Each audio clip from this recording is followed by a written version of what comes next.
Hello, I'm Dr. Carl Barr. I am a board-certified child neurologist and the founding partner of Florida Child Neurology.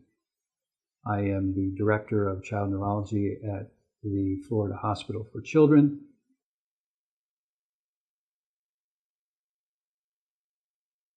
Botox or botulinum toxin is a treatment that we commonly use for the treatment of spastic conditions such as those seen in cerebral palsies or those seen after certain traumatic injuries.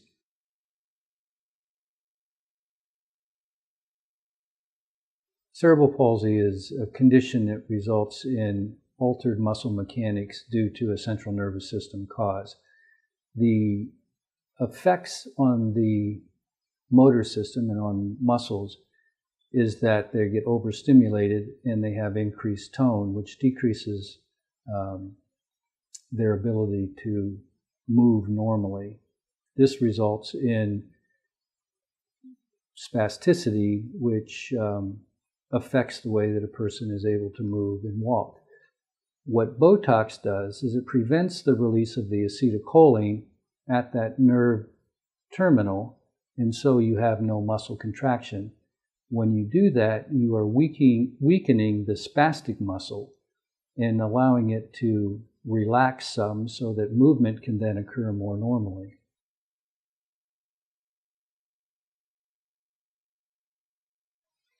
The best effects of botulinum toxin injections are achieved when that Botox solution is put in close proximity to the neuromuscular junction.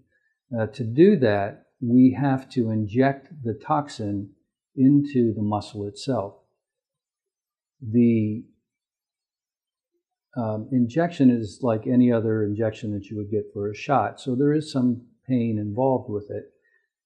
In our practice, we try to relieve or diminish this pain by using a freezing spray on the surface of the skin, as well as some other techniques which allow the sharpness of the needle not to be felt so keenly.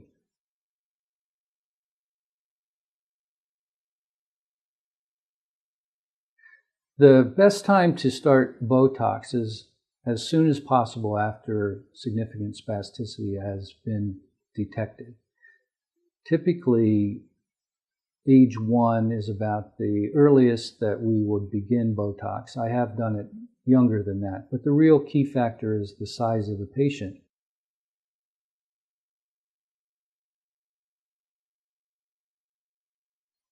Now, Botox treatments, once begun, need to be repeated every 3 to 4 months for treatment of spasticity and cerebral palsy. The effects of the medication start about 5 to 7 days after injection and peak at about 4 to 6 weeks and then start to taper off. And that's usually when we repeat the injections at 3 to 4 month intervals.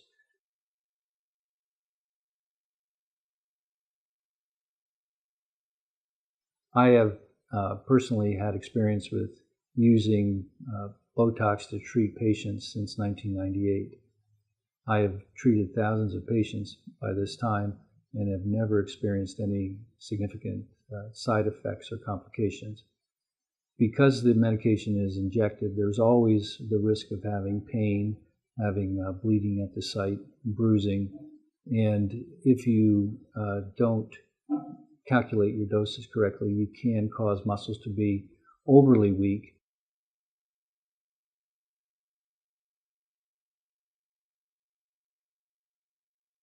As a child neurologist, botulinum toxin injections or Botox injections are one of the most gratifying treatments that we can do for a child with cerebral palsy. The sooner we start them, the better the progress of the child is in regard to movement and coordination. The treatment with Botox, in my experience, has allowed me to help children get out of wheelchairs and be able to walk independently. I've even had patients that were previously wheelchair bound that improved to the extent that they were able to participate in Special Olympic events and ride bicycles and that type of thing. These are very simple tasks for most of us, but for a child with cerebral palsy, they are great accomplishments. And it allows them independence, and it allows them to feel more a part of the community and of their peer group. And so it makes a big difference not only in their ability to move, but in their overall self-esteem and their perspective that they have on life.